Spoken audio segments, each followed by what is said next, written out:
પૈસાનો પ્રોબ્લેમ હોય છે Yes. એ પ્રોબ્લેમ દૂર થાય એવું તમે કુબેરજીની કૃપા થાય એવું કંઈક કરો. Sure ma'am. આજે આપણે વાત કરીએ કુબેર પોટલીની. જી બિલકુલ. તો સૌથી પહેલા એક તમારે ચાંદીનો કળશ લેવાનો છે.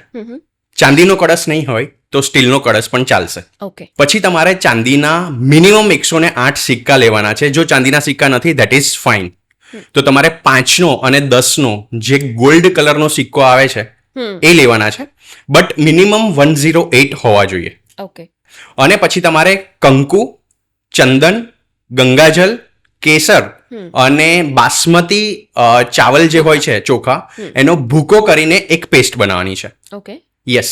અને એના પર તમારે એક સિક્કા પર તમારે તિલક કરવાનું છે. અને મંત્ર તમારે બોલવાનો છે ઓમ શ્રીમ શ્રીયાય નમઃ.